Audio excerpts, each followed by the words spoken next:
Good morning, comrades. It is Tuesday, the 9th of March, 2021. How's everybody doing today?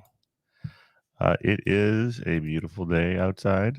It has been extremely busy in terms of gathering the news for this episode. There's so much stuff going on.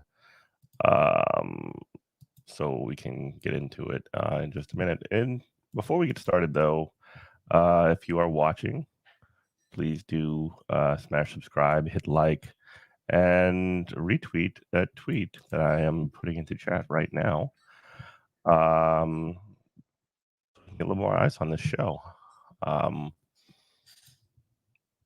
Yeah, we're just getting started. We wanna grow it up. We want to get the show nice and big and strong, so that we can, get a new leftist voice out there. So without further ado, let us get started with some stories. There's a couple of things that I wanted to talk about in particular. I guess at the top of the show, really quickly, I want to address something that's going on with the union drive that's happening out in Alabama. This is going to be quick. I know I've been talking about it a lot. Y'all are probably tired of me talking about this, but I just can't get enough of it.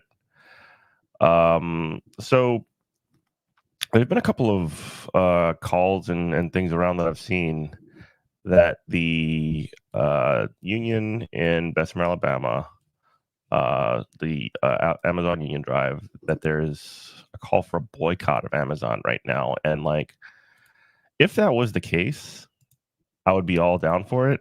To be sure, 100%. However, there was a statement from the RWDSU, which is the union that the Bessemer, Alabama, Amazon workers are at organizing with, and they're basically saying right now that the union has not called for nor endorsed a boycott of Amazon. Said Chelsea Connor, a spokesman for both RWDSU and the BA Amazon Union campaign.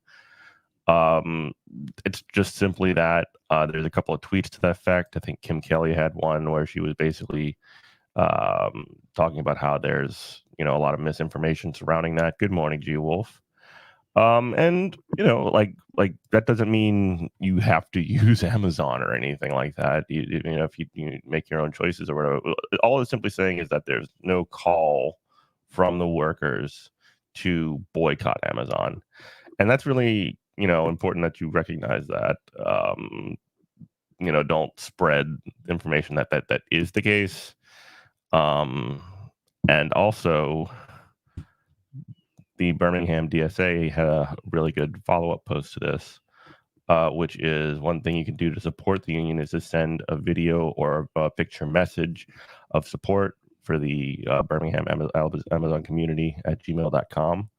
The social media team organized by local groups may post your content publicly as workers are deciding how to vote. So, I mean, that's one way that you could plug in right now, because I know that there are a lot of folks out there that do want to help. And the idea of a boycott is something that people could participate in. However, the boycott's not happening right now. If it does come up, be rest assured you're going to get that information. But as of right now, just keep your eyes on this project. Support whichever way. I mean, Birmingham DSA suggested a specific way, but I mean other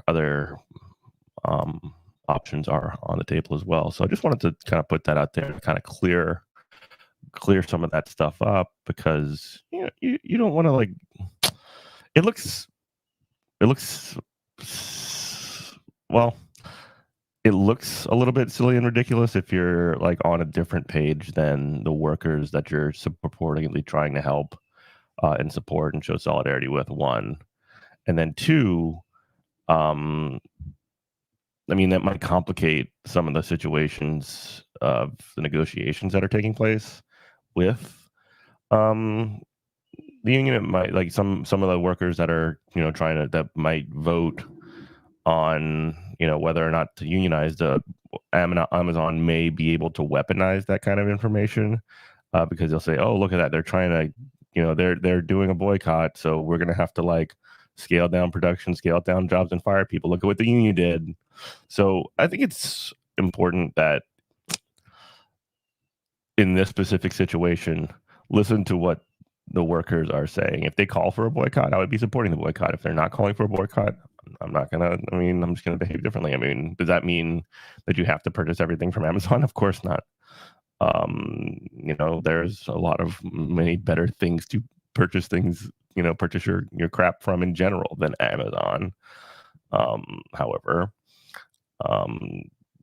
yeah, just no boycott happening right now. Just wanted to clear that up. Okay, now on to some newsy news. There's a lot of really good stuff happening, and then also some very bad stuff. Let's start with some good news.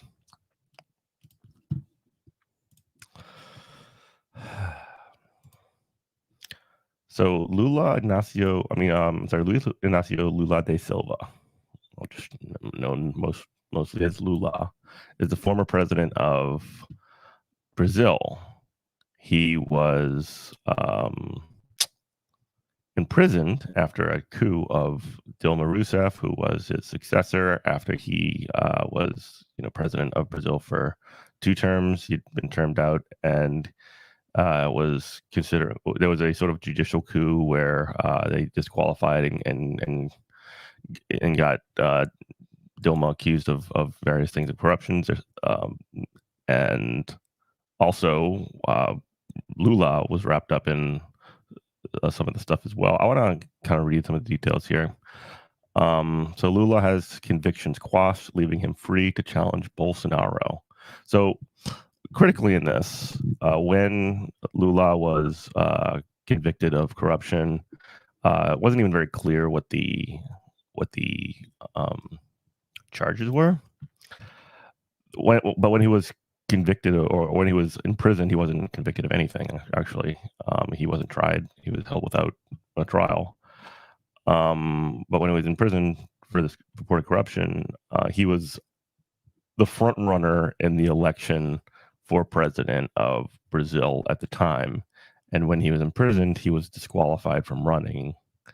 So the person that ended up winning was a guy named Jair Bolsonaro, who is basically adjacent to a fascist.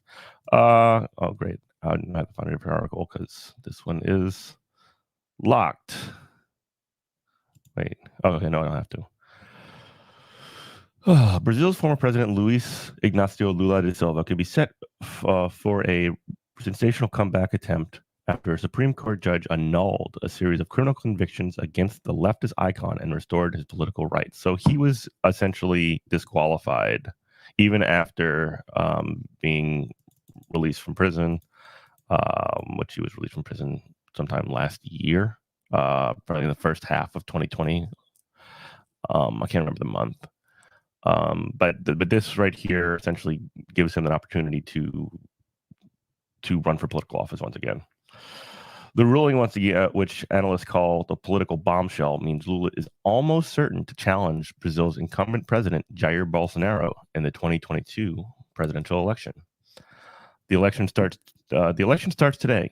It's virtually impossible that Lula won't be a candidate, says Thomas Trauman, a Rio de Janeiro-based political observer. In American terms, it's going excuse me. In American terms, it's going to be like Sanders versus Trump. Now, that would be if, Sanders had won the election, had instituted essentially a social, something of a social democratic, or more social, like many social democratic reforms that raised, hundreds of, even millions of people out of poverty. And then Bernie Sanders was in prison for, a couple of years for corruption, potentially, which is basically just the price of doing business in the Brazilian state. That's very complicated. It's not something that I'm particularly versed in speaking in, but it's not as simple as Trump versus Bernie Sanders, I guess is what I'm trying to say.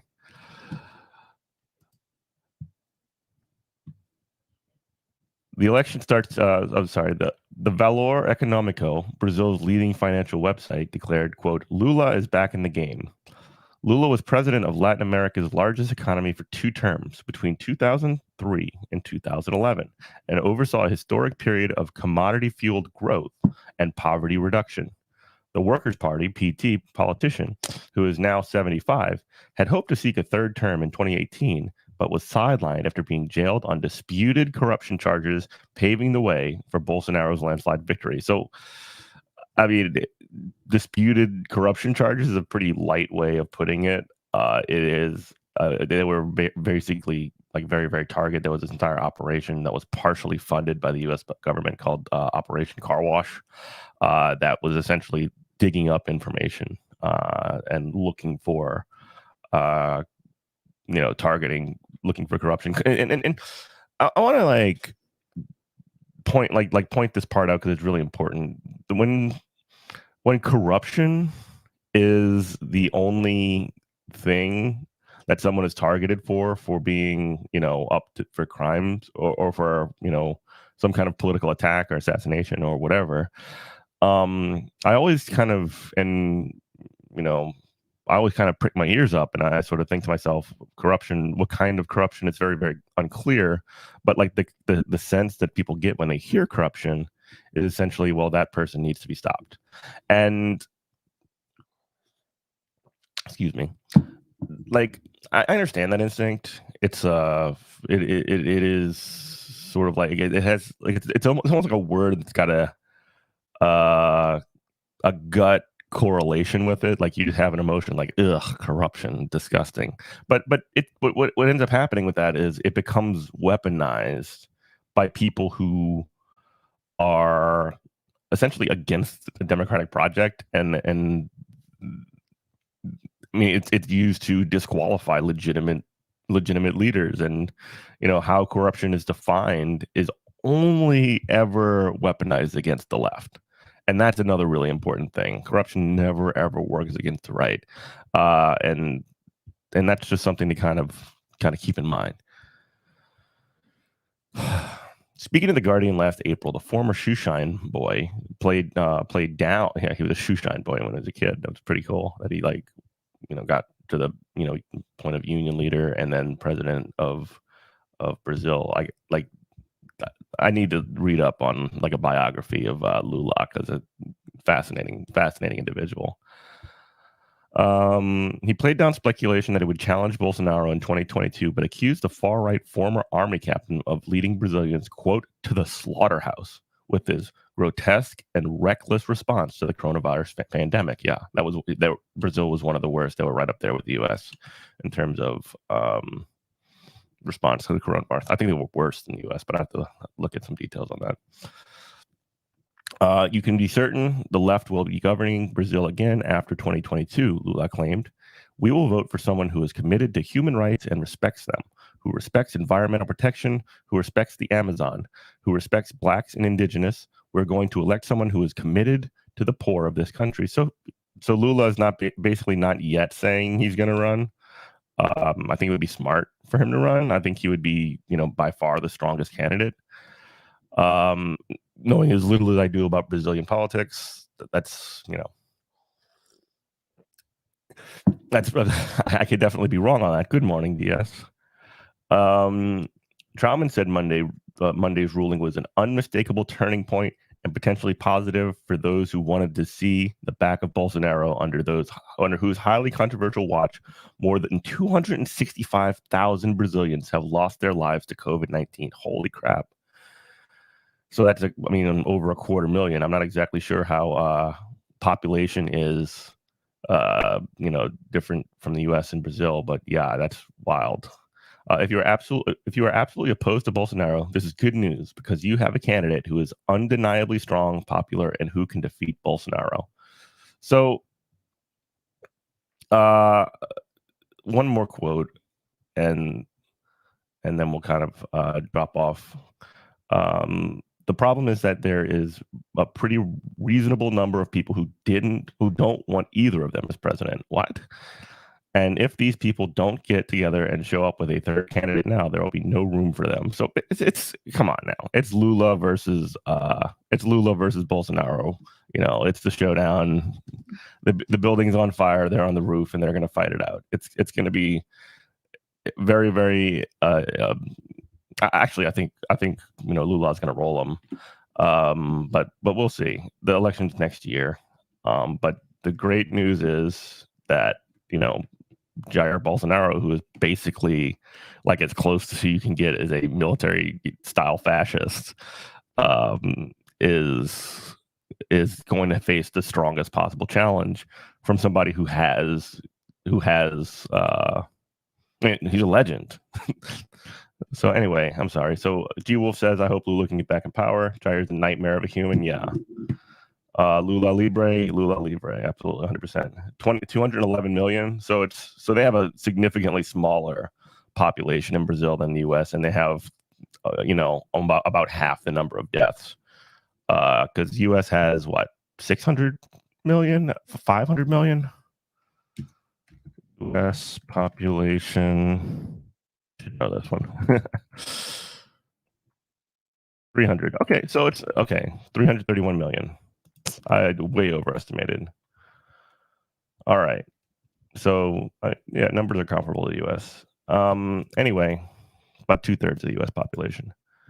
So that's good news. Lula is not only free from prison, he is now eligible to run for president of Brazil, a position that he would probably currently hold if he was not completely inappropriately and illegally disqualified from doing so based off of, drummed up and really U.S. funded corruption charges. And it's really kind of making a connection to the U.S. really quickly. Like whenever there's I think a lot about when the U.S., like people in the U.S. and specifically people in U.S. media or high level Democrats talk about like Russia or interference from Russia in our elections, when the U.S. literally funded, and this is not unique to the U.S. I mean, not unique to this situation in Brazil, but the U.S. literally funded, in part at least, an operation that put Lula in prison. Not to mention that we, back coups in Honduras and many other countries in Central and South America. The fact that the U.S. is not outraged over this is, it's one of those sort of things. It's not something that gets a lot of play in U.S. media, but it's exactly it's very, very much comparable to this. Anyway, so how's everybody doing? How y'all doing, Antifa, DSG Wolf? What's going on with y'all today? I got my pink Bernie Barbie shirt on today. My friend gave me that back when the campaign was going on.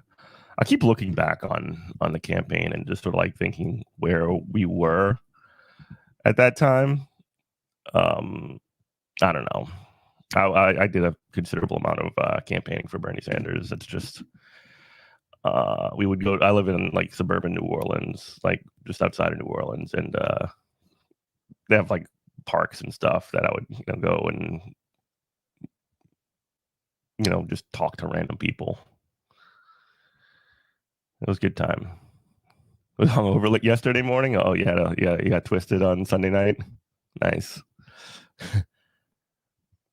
No, so-called mainstream media is subordinated to the worldwide neoliberal capitalism. Yeah, I mean, yeah, totally, exactly. That's just it's a structural problem. It's how the structure of the media is something that is requires a certain amount of money. It's run by capitalists, at least in the mainstream, and they're going to support capitalist regimes and capitalist policies. So when that's challenged, it's literally not in their financial interest to support it or cover it or give it any gas or give it any air. So I mean, I'm kind of the person that doesn't really want to complain about it too much. I want to do something about it, if you know what I mean. But it is what it is, and part of that is education. Part of it's getting information to people. So hopefully, what I do, at least in some small part here. But I don't know. Maybe. So next story that we have was an interesting story, and sorry that these keep this. Well, this one specifically is a little bit of a Democratic Party politics sort of thing, but I think it's very interesting because I have some friends that are associated with this, fighting the mainstream media one stream at a time.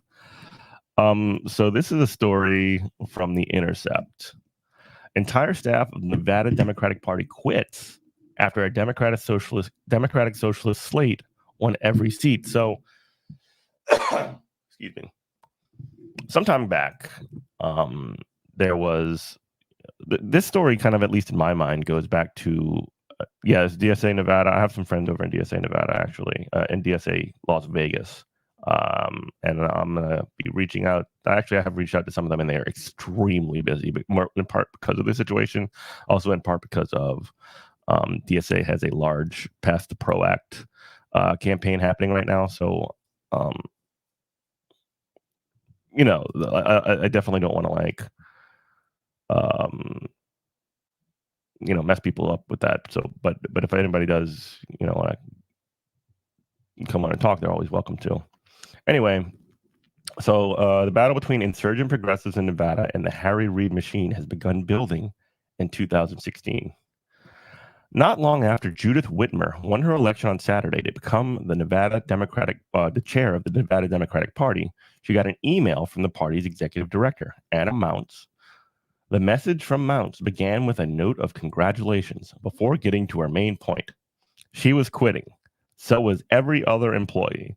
And so were all the consultants. And the staff would be taking severance checks with them. Thank you very much. On March 6th, a coalition of progressive candidates backed by the local chapter of the Democratic Socialists of America took over the leadership of the Nevada Democratic Party, sweeping all 5 party leadership positions in a contested election that evening. Whitmer, who had been chair of the Clark County Democratic Party, was elected chair. Clark County is where Las Vegas is. The establishment had prepared for the loss, having recently moved $450,000 out of the party's coffers and into the Democratic Senatorial Campaign Committee's account. The DSCC will put the money towards the 2022 election bid of Senator Catherine Cortez Masto, a vulnerable first-term Democrat. So basically what they did when the new sort of progressive leadership of the Democratic Party, who was just elected, when they were just getting ready to move into the office and step into place, the entire staff of the Democratic Party in the state of Nevada just is deuces, we're out, and by the way, we're taking all the money too. Yeah, the libs took their ball and went home. The funny thing about this, I think, is that one of the things that I don't know how this is being received, and maybe we'll get to that as we read down to the article. The libs did take their ball and went home, and that means that essentially, the Nevada Democratic Party starting from square one. However, now they don't have to fight with any of these people, any of these staffers, or any of their BS that they might have brought otherwise into this situation. It's actually a very clean slate sort of situation. They can start over brand new. At least that's my reading of it.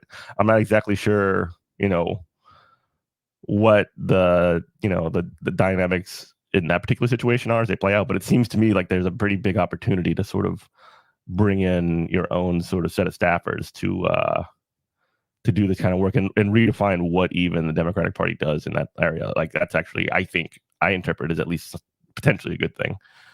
While Whitmer's opponents say she was planning to fire them anyway. Okay, so there you go. While Whitmer's opponents say she was planning to fire them anyway, Whitmer denies that claim.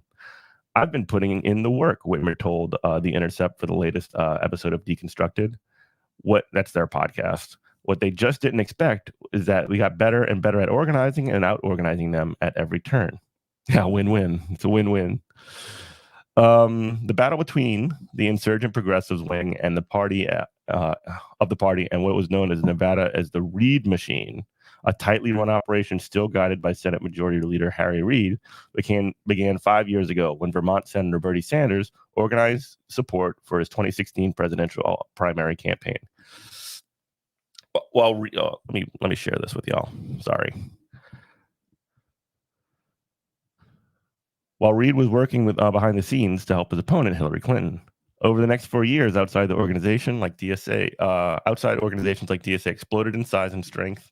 The Sanders campaign focused on organizing tens of thousands of young Latino voters in the state, with the goal of activating people with the party, whom the party hadn't bothered with before, and it worked. In the 2020 cycle, after investing heavily in Nevada, Sanders won a commanding victory in the Nevada caucuses. Yeah, he crushed in Nevada. when the Sanders campaign ended, the organizers behind it were ready to take their project to the next level. Progressive groups like the Clark County Left Caucus, of which Whitner was chair, and the local DSA chapters had been organizing for Sanders across Nevada since 2016. They used their momentum and the state level delegates they picked up during the caucuses to continue activating progressive politics in the state with a focus on local office. Progressives led by the Left Caucus won a majority on the state Democratic board this summer, a sign that their momentum was growing even without a candidate at the top of the Democratic ticket to get behind. It was clear, it was certainly kind of immediately made possible by the caucus outcome, said Keenan Korth, a member of the state central committee who was supporting Whitmer. But it was really started before then. So basically, what this is organizing, and there are a lot of sort of like debates in terms of like how, like, if you're going to be doing electoral politics and if you're going to be doing politics more generally, like there is the big, kind of elephant in the room question that permanently exists, at least in the way things are now. Like right now, there's, the Democratic Party is just there and it's not going to go away. So if your objective is to like create a workers' party or create a third party or whatever the hell your plan is, you cannot just ignore the Democratic Party as it currently exists. And it, like, this is actually a pretty decent example of a couple of things.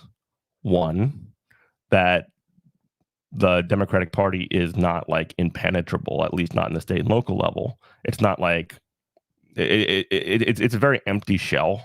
I've done some work in the Louisiana Democratic Party here as well, and I got to tell you, not impressed. It's like not a particularly disciplined organization.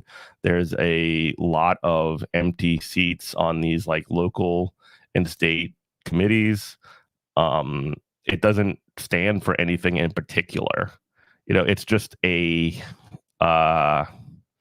existing like fallow infrastructure that is not occupied by anybody but except for like at the local level, a couple of like do-gooders and some opportunists. And then at the state level, it's a little bit more amplified. And at the national level, it's just a bunch of like sociopaths, essentially. That's sort of like my read on it.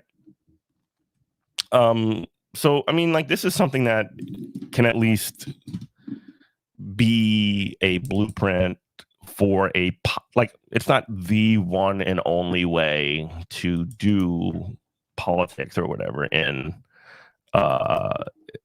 like to do politics, like, especially when it comes to like electoral or party politics. But it is a potential approach that can be explored. I don't know. The way that this kind of plays out, and again, Nevada is it's it had a very extremely wired sort of power base. The Reed group included a lot of unions, a lot of established unions, a lot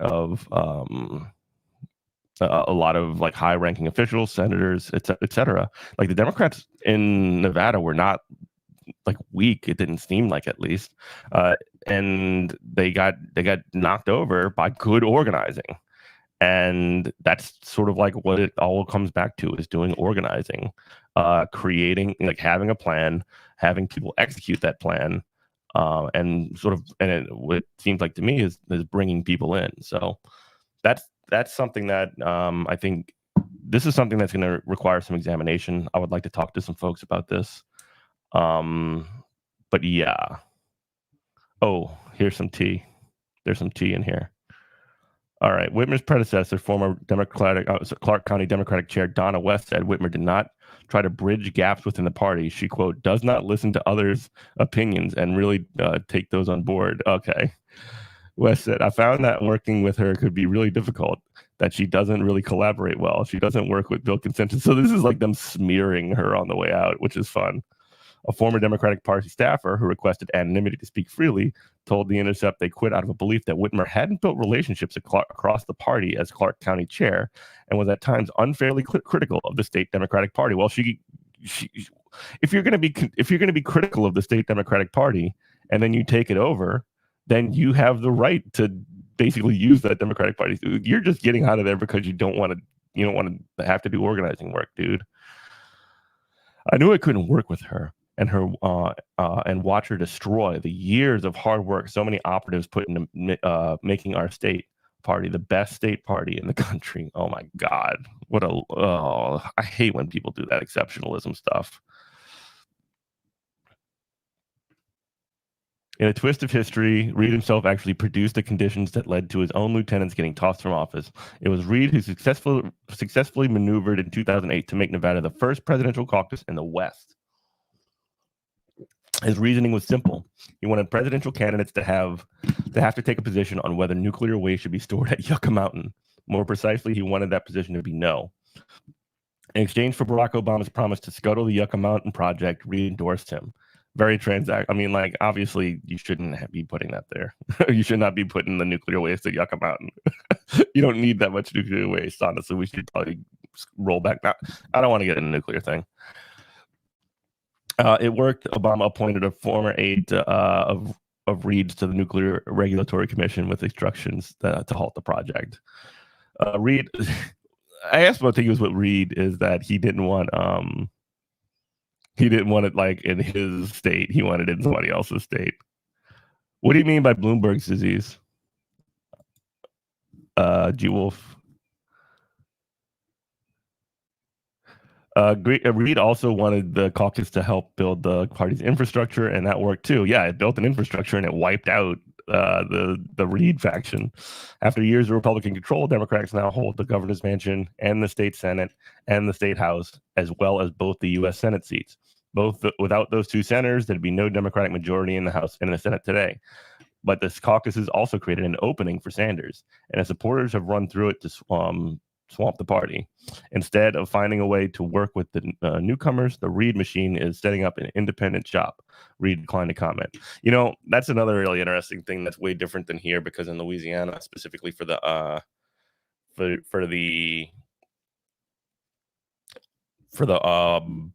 Democratic primary that we have here, we're like one of the last. We're like all the way in like, you know, early to mid March.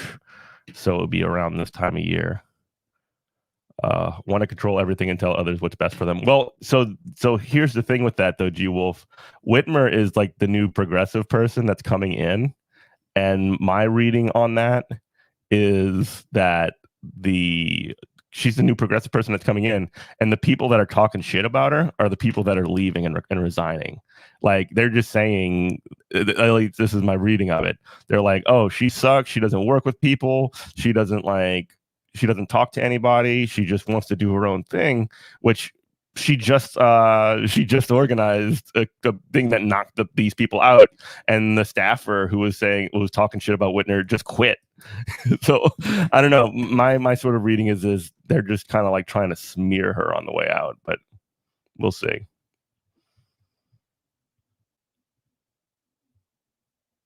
Oh yeah, this is also funny. The Left Caucus and DSA organized random slate of candidates for the state party leadership under the name the Nevada Dem Progressive Slate. All but one candidate on the slate was a dues payer member of a local DSA chapter. The Democratic Party ran candidates on a slate titled the Progressive Unity Slate, playing on the theme that they had been pushing the entire cycle. The group angling for change from the left were trying to divide the party, they said, while they were trying to save it. So when you run on a unity slate, and then when the other side wins and you quit, is that unity? Is that what unity is? I don't know. Oh, it's okay. It's like keeping track of these principles is not easy to do sometimes. It's pretty complicated. But yeah, that's a really interesting story. I'm gonna be keeping my eye on that particular situation. And like again, like I was saying before, I'm kind of doing some of that stuff in Louisiana. I have some friends that are like plug. Like I'm elected to my local Democratic Party, and it's not like it's not something that's. I find it interesting because there's not a lot going on there in terms of like, I don't know. I'd have to like think on how I'd want to talk about it, but there is plenty of opportunity. The people that are currently like there, at least on the local committees or whatever, seem to want to do good things. But I mean, there is definitely an opportunity to like overturn the table as well. So I guess watch this particular story as it goes. It's early and you have a hard time processing things before noon. Same, G Wolf. I'm gonna go get a quick cup of coffee and then we can do our next story.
All right, I'm back.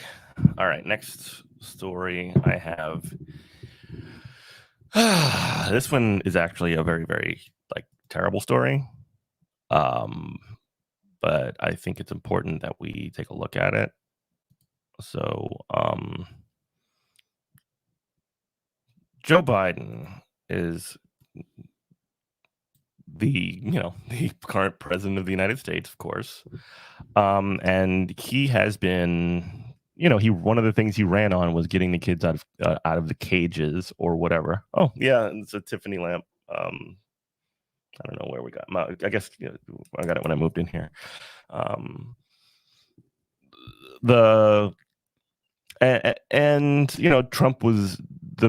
Trump, his predecessor, was sort of like viewed as particularly cruel and particularly evil in like how they essentially did immigration in terms of like rounding up families and splitting them up and things like that. Well, prior to him, Obama was known as a deported chief. He had deported millions of people, and now Joe Biden is being sort of criticized because the news is coming out that he's had another huge crackdown on unaccompanied migrant children, and the number, according to Customs and Border Patrol, which is like, not a good organization, but the custody of kids of unaccompanied minors has nearly tripled in the past 2 weeks. Let's take a look.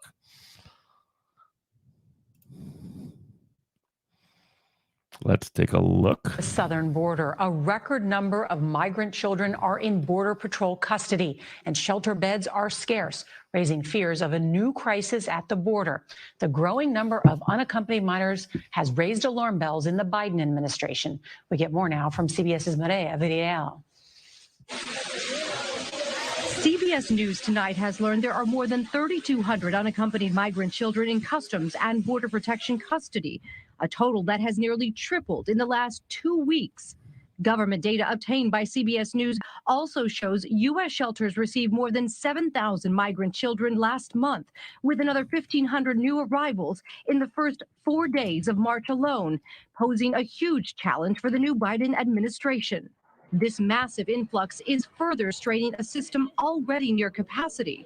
The government has been forced to reopen shelters for minors in places like Homestead, Florida. So they're reopening the quote unquote migrant facilities. They're reopening a lot of the camps that, so a lot of the liberals in the past, in the last administration we're saying we're immoral and kids in cages and all these other things, and the Biden administration is doing similar policy, and it's being covered considerably differently. And Carrizo Springs, Texas. Homeland Security Secretary Alejandro Mayorkas and White House Domestic Policy Advisor Susan Rice were at the border over the weekend to survey facilities for minors. Among those held, 15-year-old Jacqueline, who was reunited with her mother Miriam in Los Angeles today after 3 weeks in a government facility. Her mother, who has a work permit, crossed into the U.S. more than 3 years ago. I'm very happy and emotional, she said, because I can finally have her with me. And I'm so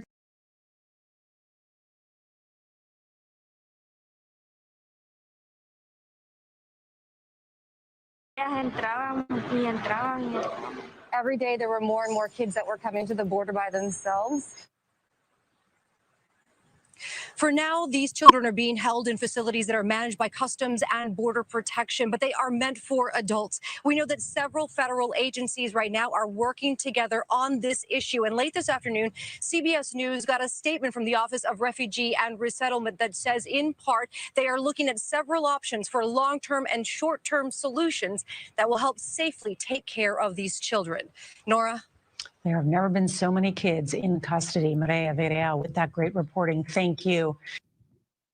So I don't want to linger on this for too long. However, the idea that, the Biden administration is, I don't want to draw a sloppy comparison and say the Biden administration is worse than the Trump administration or anything like that. In a pure, any kind of pure way. I'm not going to do that kind of a comparison right now. Excuse me.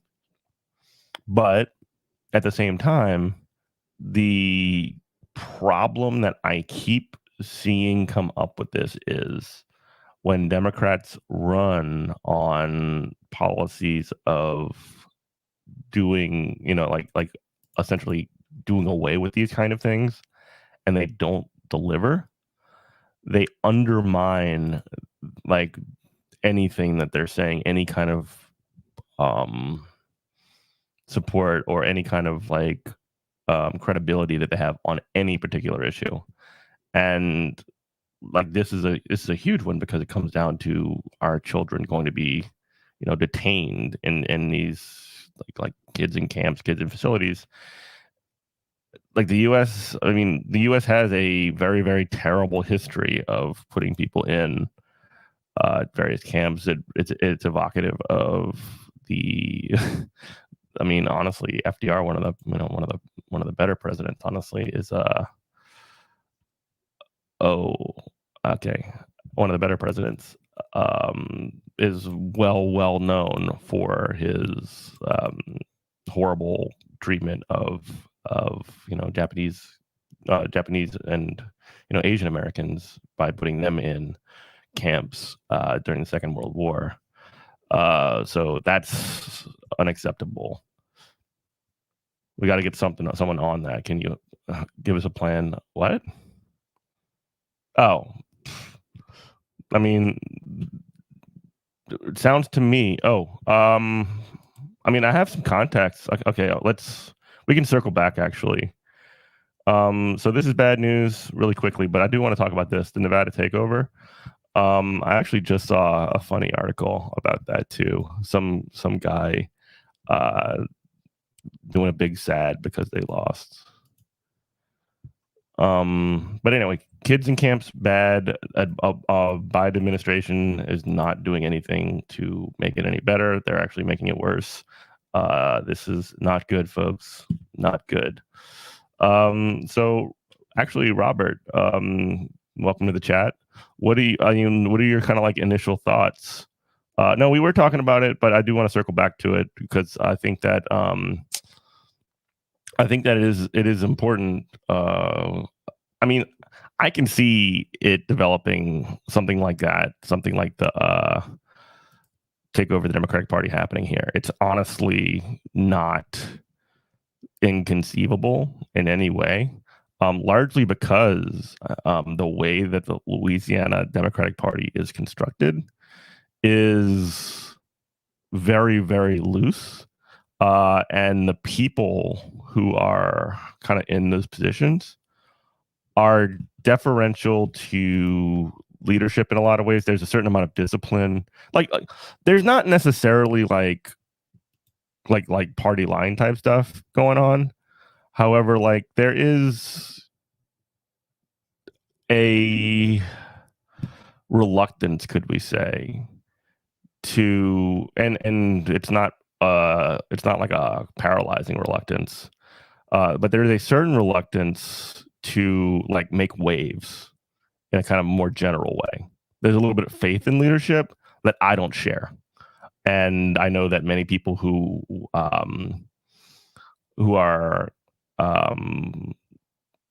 would come up and fill some of these positions also don't share. It's not complicated to get onto these seats. One of the things that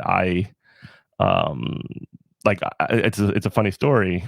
Me and a couple of other folks, including Erin, who I think you've met. Erin's Robert's wife. We essentially got onto these committees with like minimal campaign. I didn't have to campaign at all. Like I basically got somebody to pay the admission fee. I got somebody to pay the admission fee for me for the election, and nobody ran against me. So I got on the local and state committee with no effort at all. So don't forget our comrade got elected to OPDEC running on the platform of I hate the DNC and don't like Joe Biden. I mean, it's really it's not a big undertaking, at least not at the beginning stages, to get some people into those, get some eyes on these committees, on these, this executive committee and this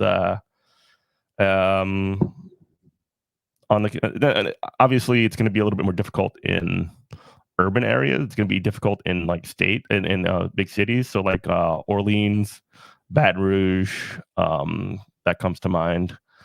That's going to be a little bit more difficult. Probably Shreveport is a little bit more impenetrable. But if you look at suburbs, and more rural areas, which Louisiana has a ton of, and they're like vastly overrepresented, you could get, a lot of places they don't even have existing executive committees. They have a lot of members on the central committees that won't that don't exist or don't meet or are just unfilled seats. So this is something that could in terms of like, and again, I want to like caution and say that like this is not like the strategy, if you know what I mean. Like it's not the strategy to like make like the end all be all of implementing socialism or whatever the fuck. Like this is a strategy to build political power in the meantime. And like I also think it's important, and I brought this up earlier. I brought this up earlier, like in this framework, in this like situation, you gotta do something about the Democratic Party. It's not going to disappear all by itself, and like it's not going to change all by itself. Nothing is going to happen. reliably speaking, the Democratic Party will squash and blame any kind of third party, one, and then two, it will it will essentially, if you look at what happened in Nevada, if they lost like they did, and then everybody quits, it's like them folding. It's like them clearing the deck for a new start, which is, again, reading it from the outside, I don't know what that is going to look like in terms of like what the people that just took over the Nevada Democratic Party want. But to me, from where I'm sitting, it looks like, oh wow, okay, you've gotten yourself out of the way. Thank you. Bye. So I don't know. It's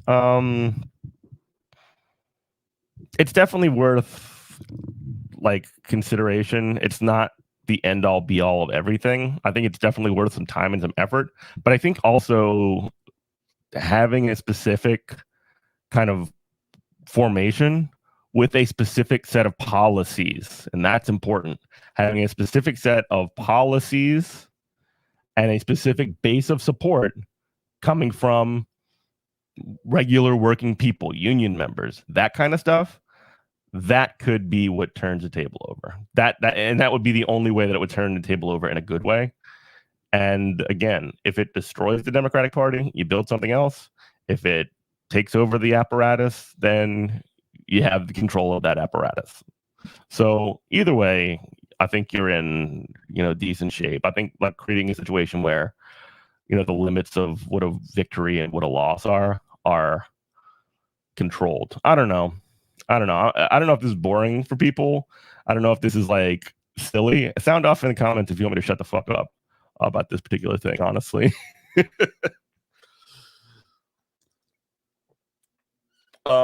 Anyway, I think we're gonna go ahead and wrap up here. This was a really interesting show. We kind of like bounced around.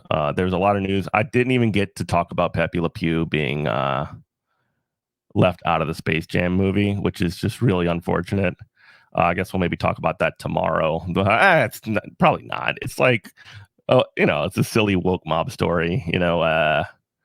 Also yeah, exactly, Wolf. The Democratic Party is an obstacle that we need that needs to be either taken over or destroyed. I mean, like, honestly, I'm pretty agnostic on the specifics.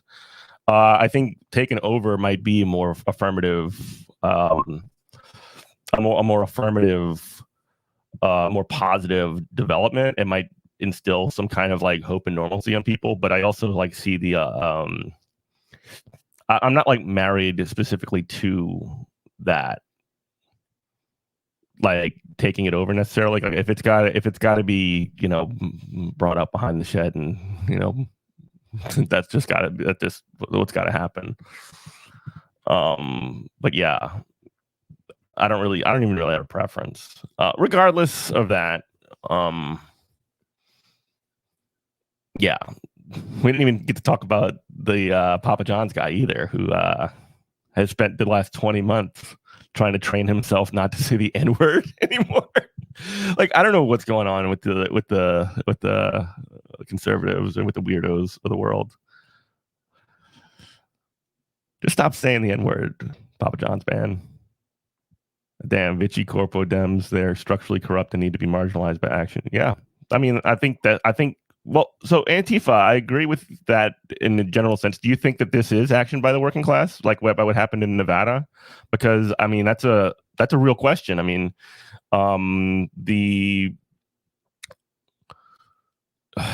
it's very easy to sort of like frame any kind of electoral politics in America as just bourgeois politics, and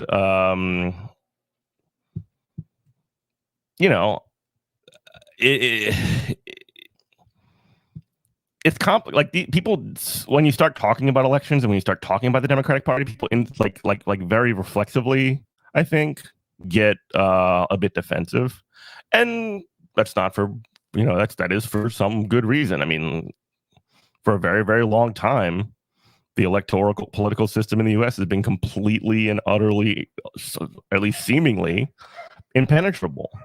And, you know, this actually does show a little bit of crack in that facade, in my view, you know, and I can confirm, at least, you know, some of the folks that I know are genuine working class folks that are involved in the takeover of that. So shouts to them.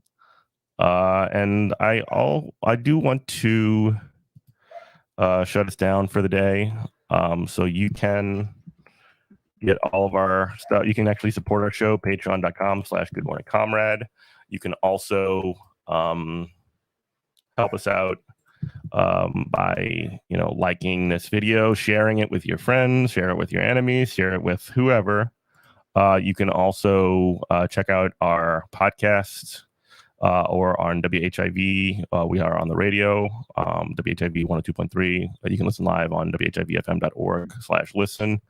I'm right. It's political. It's complex and requires a mix of electoral politics and action. Yeah, I mean, like unions and like labor action, even a little bit of like mutual aid, even. So it's complicated. It's going to be. It's not going to be a very clear picture. But I think that we need to like have an all like.